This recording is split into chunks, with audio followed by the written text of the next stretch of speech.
cuts. As our country's lawmakers worked on this day to the year end to come up with a deal, many Americans wondered what would happen if we go over this fiscal cliff. It impacts a lot of people. We talk with a local financial expert about just how much of an impact the average Oklahoman would see. And new tonight, News Channel 4's Shelley Mills has details.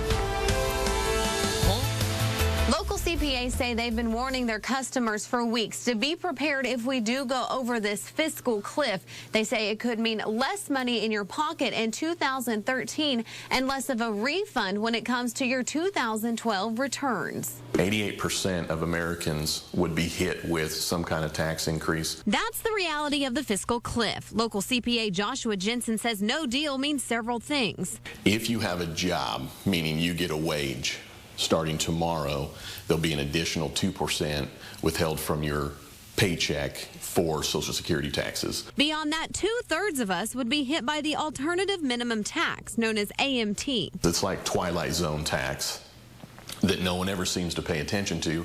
Why? Because Congress has always put a patch into play. While complicated to explain, no AMT patch basically means you could end up paying more than you had expected to pay when you file your taxes for 2012. If you were planning on $3,000, it may only be $2,000. It may only be $1,000. It could also mean a delay to even file your taxes for 2012 and a definite delay on any refund. I do feel that would probably be the one thing they solve, I hope, today. No deal will also increase the regular tax rate. Currently, the rates range from 10 to 35%. No deal would increase those rates to 15 to 39.6%. Also, those with kids who have gotten used to the $1,000 per child tax credit would now only be able to get a credit of $500 per child. Jensen says no deal will leave us all with less in our pockets. I think the benefit to going off the cliff is only to Washington, only to those that want the tax rates to be increased. Shelley Mills, News Channel 4. Jensen says if some sort of deal's reached, it will likely impact the areas of payroll tax.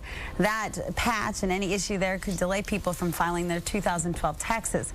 He says he wouldn't be surprised if anything beyond that isn't addressed until after the new year. Well, hopefully they can eventually get it all worked out. Right, but again, they can do retroactive. So sure. Yeah. We'll have to see.